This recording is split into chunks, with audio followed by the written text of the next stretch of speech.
మీ గ్రామాల్లో జరుగుతున్న దాడులు కావచ్చు, అరాచకాలు కావచ్చు నా దృష్టికి తీసుకొచ్చి మీటింగ్ పెట్టమని అడిగాను.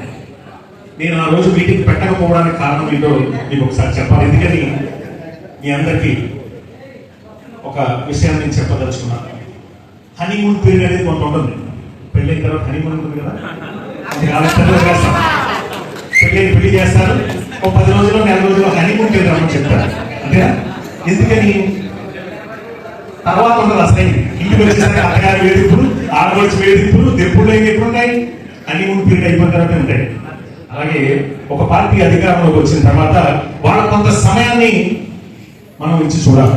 ముఖ్యంగా మన కాకినాడ మండలానికి వచ్చేసరికి పార్టీకి కంచుకోట మామూలుగా. అది కాంగ్రెస్ పార్టీ అవ్వచ్చు, వైఎస్ఆర్ కాంగ్రెస్ అవ్వచ్చు. నేను ఎప్పుడూ చెప్తూ ఉండేవాడిని, మన నియోజకవర్గానికి 2 కళ్ళు ఏంటాయి, ఒకటి తాళరేపు, 2 కాకినాడ కోట. ఈ 2 గెలిస్తేనే మనం నియోజకవర్గంలో గెలగలుగుతాం. ఈ 2 మండలాలు కొట్టేనే మనం సీటు కొట్టగలుగుతాం అని మొదటి నుంచి నేను చెప్తూ ఉండేవాడిని. దురదృష్టవశాత్తు మన 2 మండలాలని మైనస్. ఇక్కడికి మనం కాకినాడ మండలం వచ్చేసరికి 4 మండలాల్లో ఎక్కడన్నా తక్కువ మెజార్టీ అవతల పార్టీకి వచ్చిందంటే అది కాకినాడ మండలం. సుమారు 2300-2400 మెజార్టీ వచ్చింది. మిగతా మండలాలన్నీ కూడా చాలా దారుణంగా మెజార్టీలు వచ్చినాయి.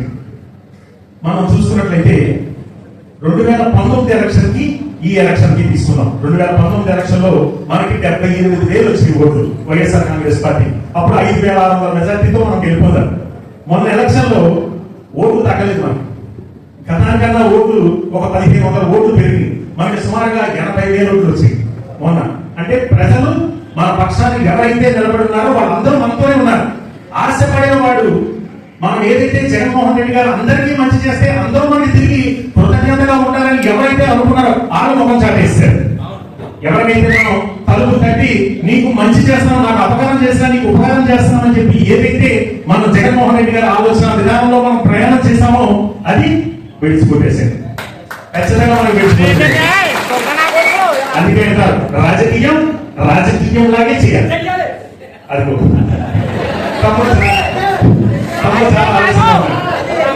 తమ్ముడు చాలా ఆలస్యంగా ఉన్నాడు. రాజకీయాల్లో నేను కూడా ఒక 15 సంవత్సరాల నుంచి ఉన్నాను. ఒక 15-16 సంవత్సరాల నుంచి 10 సంవత్సరాలు అధికారంలో ఉన్నాను. మొట్టమొదటిసారి ప్రతిపక్షంలో ఉన్నాను. ఇవాళ కాకినాడ మండలాన్ని మనం తీసుకున్నట్లయితే 5-6 గ్రామాల్లో మనకు మెజార్టీ వచ్చిందంటే మిగతా గ్రామాలన్నీ కూడా మనకే పట్టున్నాయి. ఇవాళ ఉదాహరణకి మత్స్యకార గ్రామాలు వెళ్ళండి, 80% ఓటింగ్ పడ్డ గ్రామాలు ఉన్నాయి కదా. 80% పడ్డ గ్రామాలు. పోర తీసుకోండి, మురళి తీసుకోండి, కొత్తపాలెం తీసుకోండి, ఏ గ్రామాల్లో తీసుకోండి, 80% ప్రజలు మన పక్షాన్ని ఉన్నారు.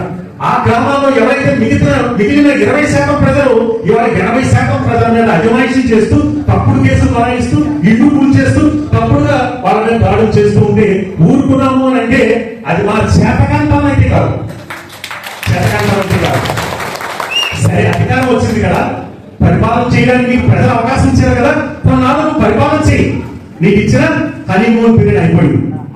హనీమూన్ పీరియడ్ అయిపోయింది. ఇంకా చూస్తూ ఊరుకునే పరిస్థితులు అయితే ఇక ముందు ఉండవు అని ఇందాక పెద్ద మాట్లాడుతూ నియోజకవర్గం ఏదో డిలిమిటేషన్ అవుతుంది, మనకు అవకాశం ఉంటుందో లేదని. మీరందరూ జగన్మోహన్ రెడ్డి మనుషులు. ఇక పొన్నా సతీష్ మారచ్చు, పితా బాలకృష్ణ మారచ్చు, లేదంటే గుత్తులు సాయి గారు మారచ్చు, లేదా విష్ణు గారు మారచ్చు. ఇక్కడ ఉన్న ఏ కార్యకర్త కూడా మారే పరిస్థితే లేదు. మీరంతా జగన్ తో ఉన్నారు అంతేనా? పొన్నా సతీష్ జగన్ తోనే. ఇంట్లో పిలిచి సీట్ ఇచ్చాడు, ఇంట్లో ఉన్న నాకు పిలిచి సీట్ ఇచ్చాడు.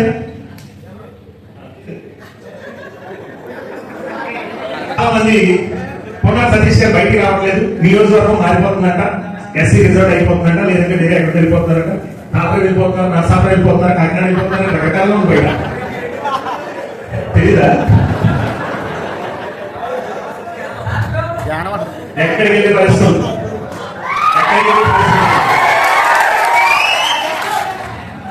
నాకు రాజకీయ జన్మనిచ్చింది 3వ నియోజకవర్గం. నాకు రాజకీయం అంటే తెలియదు, రాజకీయాల్లో నాకు సంబంధం లేదు. అలాంటిది ఆ రోజు డాక్టర్ వైఎస్ రాజశేఖర రెడ్డి గారు నాకు అవకాశం ఇచ్చారు. అప్పుడున్న పెద్దలు చక్ర గారు కావచ్చు, పెద్ద పెద్ద మహామహులు హేమాహేమీలు ఉన్నారు. వారిని అందరినీ కాదని ఆ రోజు నాకు అవకాశం ఇస్తే వీళ్ళందరూ నన్ను గెలిపించి దగ్గర ఉండి బాధ్యత తీసుకుని నాకు గెలిపించి రాజకీయంగా మొట్టమొదటిసారి నాకు ఎమ్మెల్యే అయ్యే అవకాశం నాకు పెద్దలందరూ కల్పించారు. అలాంటి రుణం తీర్చుకునే అవకాశం భగవంతుడు నాకు రెండోసారి ఇచ్చాడు. రెండోసారి ఎమ్మెల్యేగా నాకు ఇచ్చినప్పుడు నేను అనేక గ్రామాలకు మంచి చేశాను. జగన్మోహన్ రెడ్డి గారు సంక్షేమ పథకాల ద్వారా మంచి చేస్తే నేను కొన్ని కంపెనీలు పట్టుకున్నా లేకపోతే కొన్ని ఇండస్ట్రీస్ పట్టుకున్నా వాళ్ళ దగ్గర మెడలో ఉంచి వాళ్ళ బెదిరించి కొంత మంచి చేశాను. బాధ అనిపించింది మనం ఓడిపోయినప్పుడు నాకు కూడా.